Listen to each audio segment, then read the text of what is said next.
So I guess let's just start here. Like, how have you digested the news cycle, and what can you say that you feel like won't get you in trouble and might help all this? Like, I don't really even know what to ask you right now. There's not enough runway, man. But I do want to have a conversation, Chris, as you know. So, like, what's the last 4 or 5 days been like for you? We'll start with the micro, then get to the macro. Oh, man. You know, I go back and forth between trying to reconcile, do I need to use this platform for expounding upon things that need to be expounded upon in society? Do I need to, quote unquote, hashtag stick to sports? And the last 5 days has been a real test of that, I think. And I think I've come to the conclusion that we all need to look in the mirror and have uncomfortable conversations with people who do not look like us. And I live in a place where I look a lot like no one around me. I know that's backwards, but I walk down the street and a lot of people don't look like me. And I've been used to that for a long time. This is part of a much larger conversation that we can get into. But again, going back to what I'm kind of wrestling with internally, this is not about me. This is about a subset of people, important people in this country, in this world, who are routinely wronged and marginalized. And I am very proud to be employed at a place like The Athletic that allows our writers of color to express what they've gone through in their lives. We had a lot of folks yesterday who painfully and rightfully so had to write about the times that they've come across law enforcement who have treated them in the most insane, brutal ways. Our good friend Tony Jones actually penned a column yesterday afternoon that went up. I just think it's time spent for us to get as uncomfortable as possible, because the elephant in the room is just getting larger and larger. And instead of cowering, instead of looking for excuses to not get uncomfortable, we need to just turn and face the music. And I think that's well put. There are a few things I want to follow up on, though, because you're right that it is not about you or me. It is about African-American males, specifically unarmed African-American males that are brutalized and beaten by police and marginalized by society. But it is also about all of us. I was talking to a buddy of mine who I grew up with, because I'm in this weird place where I have a lot of experience with diversity, playing AAU basketball, being raised as a child of an NBA executive. But I don't want to be the guy that cracks the mic and says, hey, I hung out with black people when I played basketball, so can I get some high fives? I know that that's not okay either, but it is about us. You don't look like me. Okay, so but in talking to my buddy, he's like, no, share your experiences. And the other thing is, like, I know what it's like to move across the country and be one of 2 Mormon kids in a middle school of 2,000 people. It was weird. But does that mean I understand what black people feel like? No. But it's also something that we need to talk about. So I want to follow up. You don't look like me, and you don't look like a lot of people in this state. What has that been like for you? Because I think that's relevant. Yeah, it is. I will start out by saying I've never had an issue with law enforcement. I've had issues with people being uncomfortable with the way I look, but those are 2 totally separate things. And I think that goes to show the inherent racism that we deal with in this country. Is just because I might make people feel uncomfortable, I am not in that vein of folks who are automatically targeted for the way they look. So that definitely needs to be on the table. That being said, yeah, man, you can throw the book at it. All the words, they've come my way. All of the looks, the why is the beard long? Why do you look this way? 9/11 changed everything for me, and it changed everything for the way people who look like me live every single day. And it sucks, man. It sucks that even when I show up to football practices, there will be cracks by people that say, man, you're looking real terroristy today. Still get that. And that, I think, is a microcosm of what I mean when I say we need to have the uncomfortable conversations. Because I think people need to understand that some things aren't funny, and more importantly, some things are more important than them. And what I mean by that is we live in Utah. There are not a lot of people of color here. We need everybody to understand that it's okay to be around people who do not look like them and to be friendly with them, and to understand that everything that we've seen in the media and movies portrayed over the years is not real life. And that's really frustrating to me, because I go home to California and, I get the jokes, man. I defend this place. I grew up here too in Utah. Like I have this give and take where I get the Mormon jokes and I get the lack of diversity jokes, and it's true. And it's kind of like I'm stuck in a purgatory, so to speak, of how to defend two places that I love. I go home to California. I'm immediately there, man. I'm immediately part of it. I'm walking down Telegraph Avenue with my old man, and I'm just one of the crowd. Here it's a little different, and it's always been different, and that's okay. But this is also a long-winded way of saying it's okay to feel uncomfortable. It's okay to go out of your comfort zone. It's okay to just, offer an olive branch. Don't be afraid. Don't assume. That's the worst thing, man. It's the worst dad joke in the book. You know what happens when you assume. And like a lot of people make the joke, even Spike Lee. Spike made a joke about, he didn't know that there were this many, people of color in Utah, and that they've been out on the front lines protesting. And he made a joke that and the Jazz aren't even playing. And I think what we come across, there's a very specific subset of people in this state. And don't get me wrong, Spence, I love everybody in this state, and this state is near and dear to my heart. But there's a very large subset of people in this state that only know people of color because of the athletic endeavors that they participate in. That's the way they know people of color. They know them because they entertain them. And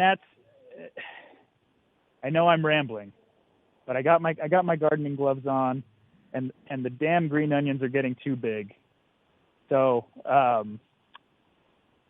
it's been a tough few days, but I think we are on an important path. And this is our wake-up call, man. This is it.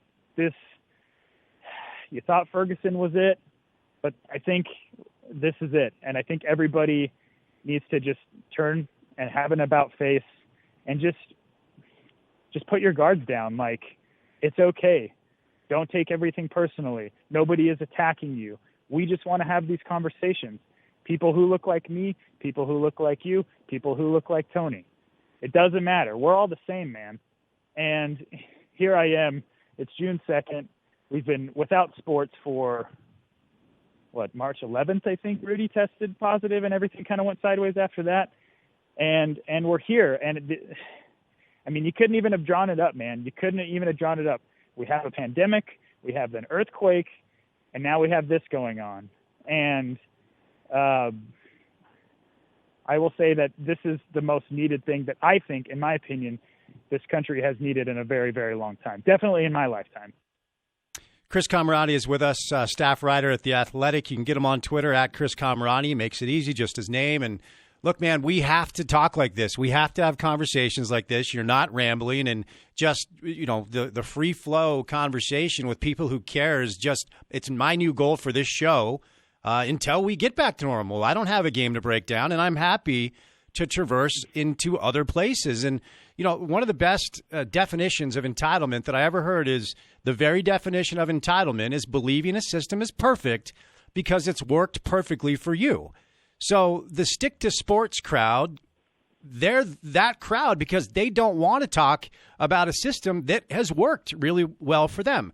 The fact of the matter is it's not working for a number of other people, namely African-American males who have been marginalized for hundreds of years. It's not new. So here's the thing, man. Like, the rage cycle, as you know, you're old enough to know that we've seen these things before. You mentioned Ferguson, and you go back to the Rodney King stuff with LA in the 90s, and it feels like there's outrage. Then we make some progress. We have some tough conversations, and then boom, we're right back to where we were. My question for you and everyone else who joins the show this week is, what do we do differently now as a result of this to make sure the change is real, it's consistent, and it lasts?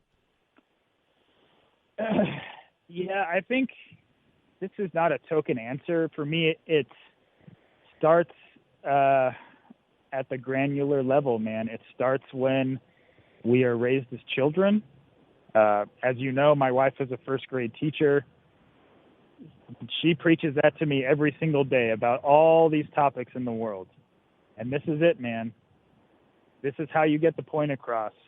This is when you need to start having conversations with your kids about what reality is like for other people and for people who don't look like you. And that's uncomfortable. I get it. Because I think a lot of people are afraid of, wading into a territory where they feel like they're going to be explaining what it's like for other people's lives when they've never lived them. But as we've seen, and plenty of my friends have told me, Spence, it's like, all you got to do is try, man. That's all you have to do. It's like that movie quote. I can't even remember what movie it's from, but I'm amazed at your ability to show up. Like, just show up. And that's all you have to do. It's not rocket science. We're not asking you to reinvent the wheel. We're not asking you to break down the triangle offense. Just talk to people about what reality is like. I think the hardest thing for a lot of people is not knowing what that reality is like. And I think that's going to be the biggest takeaway throughout this whole process. Here I am. I'm a 33-year-old man. I'm a mixed race kid, but I don't know what it's like to be afraid to be pulled over by the police. I don't. I want to be able to understand what it's like, and that's why I ask my friends who've dealt with that every single day. I mean, imagine being able to drive your car to the store without being worried that you didn't stop at a stop sign for long enough or didn't turn on your signal long enough. These are all potential precursors to some of the most important moments of young men and young women's lives. That, to me, is insane. And it sucks.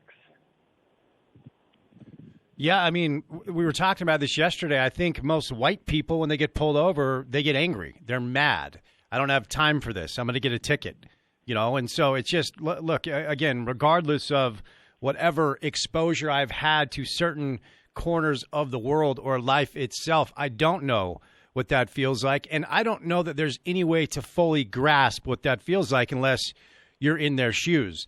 What, whether it's articles, podcasts, interviews, because one of the things I would like to do is forward on information from people that are smarter than I am, more qualified than I am to talk about this. What are some things that you've read or heard or seen over the past, 72 hours, Chris, that you would recommend to our listeners? Hey, check this out. This might help. Probably the best thing that I've read was in the Atlantic yesterday morning, and the headline is "The American Nightmare." It's written by Ebron Candy. He's a regular contributor at the Atlantic, and he's a professor at American University, I think. I hope I have that right. And Ebron basically breaks it down, and he goes back to the beginning. And I think, again, it's going to always, for me, stem with education. It's always going to be understanding the truth and the reality of what others who don't look like us have faced in their lifetime and what their ancestors have faced. The craziest thing to me that has been like the most eye-opening thing to me in the last week, outside of the protests, outside of the awful things that have happened. There was a question on Instagram, I want to say, maybe from the Atlantic, and it asked, like, how many of you learned about the Tulsa race riots and race massacre from, like, 1924 in school? Yeah. I learned about it in college. It was recently part of a series on HBO, The Watchmen. There's a huge, basically the whole show is built around the Tulsa massacre. And I didn't know about it. And, like, there was 95% of people who voted said they never learned about it. And this was something where dozens and dozens and dozens of people were killed not even 100 years ago just for being black. Again, maybe I'm getting into the nooks and crannies of history a little too much here, but these are things that stand out. Like, these are things that I should have learned when I was a 15-year-old kid coming up. And this is high school in California and Utah. This is not a slight on Utah. I went to school both places. So this is not a slight specifically on the Utah educational system. I didn't learn about it in either place. And here I am now in my mid-30s, and I can't stop reading about it because it's so awful. And these are things that matter long term. And like you mentioned Rodney King. Like, why is it that two of my most memorable moments of my childhood are the Rodney King riots and the OJ trial? Like, these are seminal moments in the history of America and of modern American history. And those are two of my most memorable moments from my childhood, because I remember being glued to the TV and wondering what in the hell is going on. Yeah. All right, man, last thing, we'll set you loose on this. And look, I know that no one has perfect answers to these questions, but like I said, we have to talk like this. We have to have conversations. It's going to be uncomfortable, but that's the only way people grow. What is the responsibility of the sports world when it comes to speaking out on things like this? Because I truly feel like silence is, I think it is complicit. I do agree with that. Complicit, excuse me. But then, like, Tiger Woods comes out with this statement, man, where it's like, oh, wow, like, who wrote that for you? So I don't really know where I'm landing on this. I personally can't be silent. That's just not how I'm wired.